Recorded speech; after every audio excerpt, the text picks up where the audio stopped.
কি বলবো দুঃখের কথা, কিছুদিন পূর্বেই তো বহু উলামায়ে কেরামকে বাংলার জমিনের মধ্যে জেলখানার মধ্যে আটকে রাখছিল মিথ্যা অপবাদ দিয়ে, একমাত্র কোরআনের দাওয়াত দেওয়ার জন্য, কোরআনের হুকুমগুলো মানুষের সামনে পৌঁছে দেওয়ার জন্য, তাগুতের বিরোধিতা করার জন্য, এমনকি ভাস্কর্যের বিরোধিতা করার জন্য আমাদের আকাবির উলামায়ে কেরামদেরকে মিথ্যা অপবাদ দিয়ে জেলখানার মধ্যে দিনের পর দিন, রাতের পর রাত জেলখানার মধ্যে আটকে রাখছিল। মুসলমান ভাইরা আমার গভীর মনোযোগ দিয়ে শুনবেন, শুধু তাই নয়, এই বাংলার জমিনের তাফসীরের সম্রাট আল্লামা দেওয়ার হোসেন সাইদিকে 1 নয় 2 নয় 12 থেকে 13 বছর মিথ্যা অপবাদ দিয়ে যারা জেলখানার মধ্যে আটকে রাখছিল, এমনকি তারা জেলখানার মধ্যে তাকে শহীদ করে দিয়েছে। শুধু তাই নয়, আমার নবী 3 বছর শিয়াবে আবু তালেবের মধ্যে জেল খাটছেন। জেল খাটার মাধ্যমে মানুষ অপমান হয় না, জেল খাটলে আল্লাহ তাআলা মানুষকে সম্মান বৃদ্ধি করে দেয়। জোরে কোন সুবহানাল্লাহ। বর্তমান জামানার মধ্যে এই জিহাদের কথা শুনলে চুলকানি শুরু হয়ে যায়।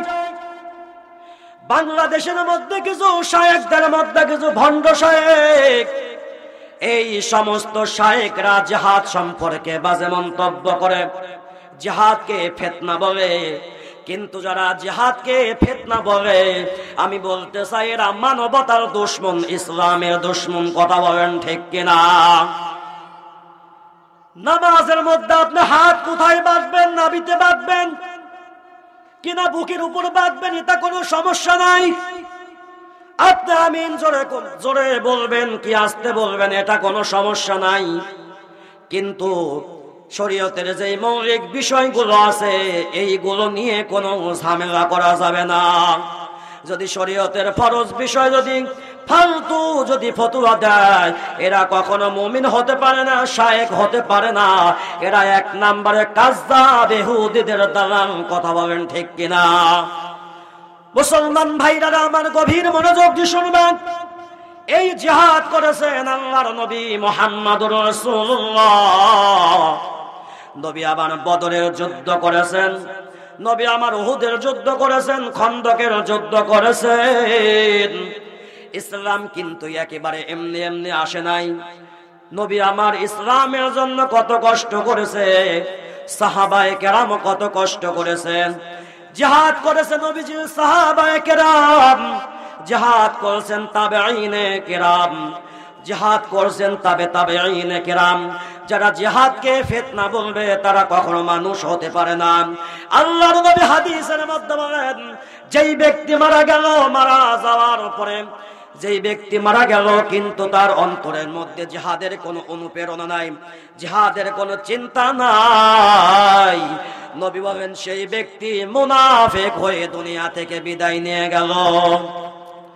মুসলমান ভাইরা আমার গভীর মনোযোগ, এই জিহাদের কথা তো উলামায়ে কেরাম বলতে গিয়ে মার খায়, শিরকের বিরুদ্ধে কথা বলতে গিয়ে উলামায়ে কেরাম কিন্তু মার খায়, জেলে যায়। মুমিনদেরকে যত কষ্ট দেওয়া হয় না কেন, মুমিনরা রক্ত দিবে, মুমিনরা জীবন দিবে, কিন্তু কোনদিন বাতিলের সামনে মাথা নত করবে না। কথা বলেন ঠিক না ব্যাঠিক?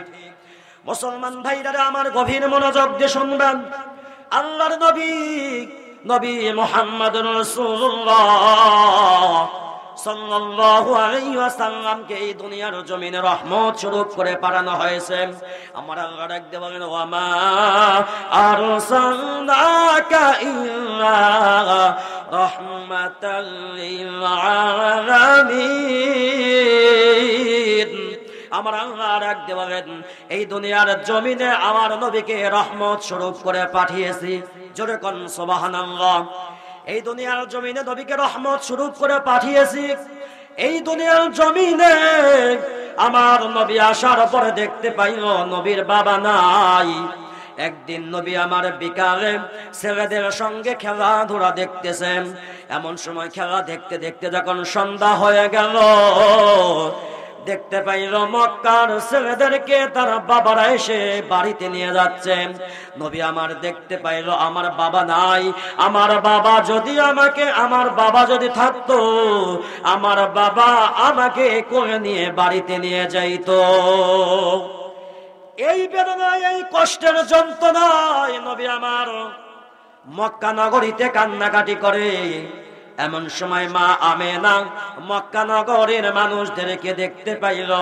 ও মক্কা নগরের মানুষেরা, আমার মুহাম্মদ নামের সন্তানকে দেখেছ? এইবার মক্কা নগরীর মানুষেরা বলল,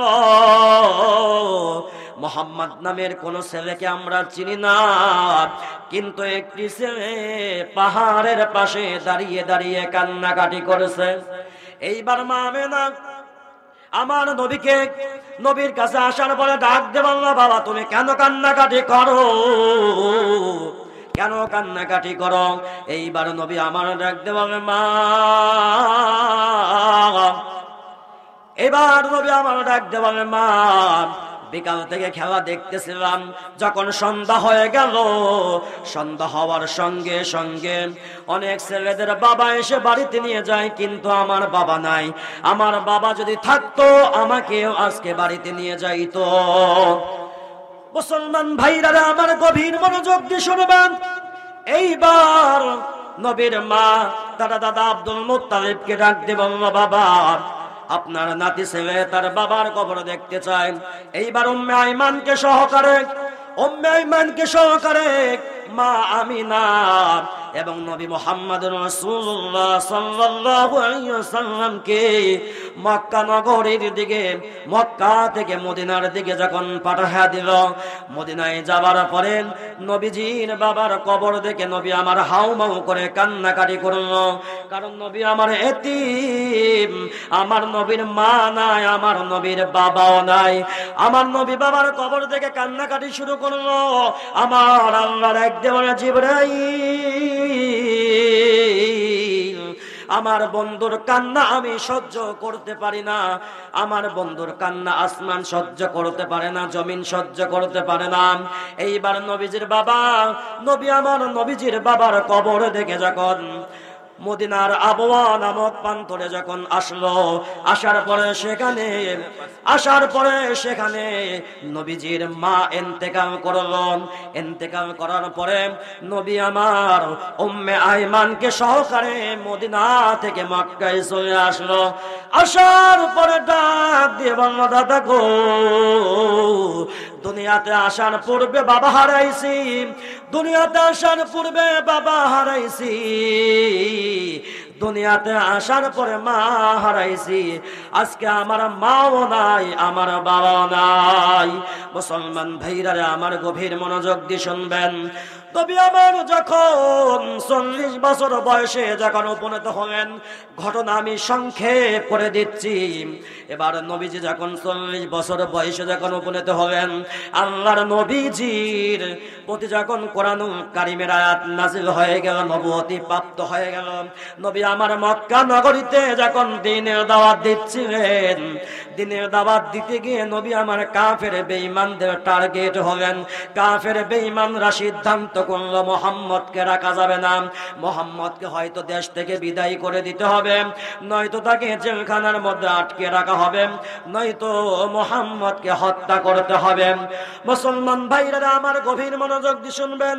এইবার হযরত ওমর রাদিয়াল্লাহু তাআলা আনহু তখন ঈমান আনে নাই, তখনও কিন্তু মুসলমান হয় নাই। ঘটনাক্রমে নবীজিকে হত্যা করার জন্য যখন রওনা করলাম, এমন সময় মক্কা নগরীতে নবীকে হত্যা করার জন্য যখন হাঁটতেছেন, হাঁটতে হাঁটতে সামনে দেখতে পাই নবীজির সাহাবী হযরত নাঈম রাদিয়াল্লাহু তাআলা আনহু ডাক দিয়ে বলল, ওমর আজকে কোথায় যাও, আজকে তোমার কোথায় আক্রমণ করার ইচ্ছা? এইবার ওমর ডাক দিয়ে বলল, আজকে মুহাম্মদকে হত্যা করব। এইবার ডাক দিয়ে বলল, সাবধান, তোমার বোন ফাতেমা এবং তোমার ভগ্নিপতি মুসলমান হয়ে গিয়েছে, কালেমা পড়ে গিয়েছে, তোমার বোনকে, তোমার নিজের ঘরকে আগে ঠিক করো। এই কথা শোনার পরে নবীজি রাগে রাগান্বিত হইয়া তার বোনের বাড়ির দিকে রওনা করলো। বোনের বাড়িতে যাওয়ার পরে দরজায় করা আঘাত করলো। দরজায় করা আঘাত করার পরে দরজা খোলার পরে তার বোনকে মারপিট শুরু করলো। মারতে মারতে দুনিয়ার জমিনে ধরাশায়ী করে ফেললো। এমন সময় তার বোন ডাকতে বলে, ভাই মারতে মারতে যদি শহীদ করে দাও, যে ঈমান অন্তরের মধ্যে ঢুকেছে সেই ঈমান কোনোদিন অন্তর থেকে বের হবে না।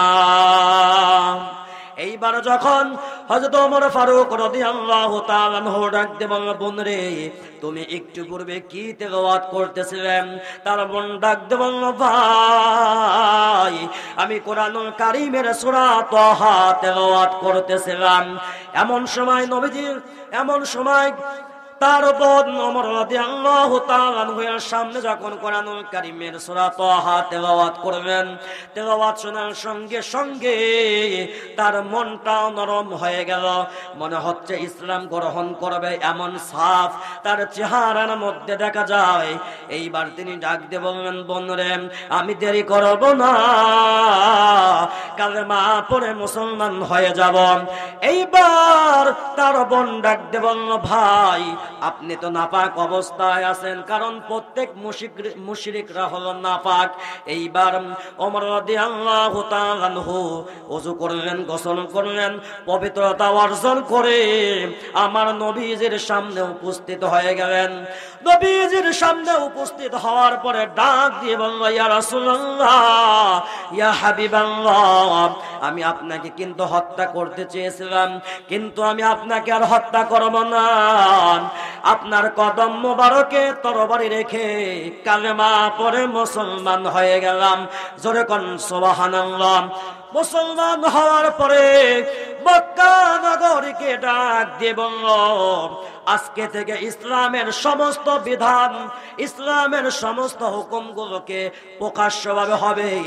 যেই ব্যক্তি বাধা দিবে তার সঙ্গে জিহাদ করা হবে। জোরে কোন সুবহানাল্লাহ।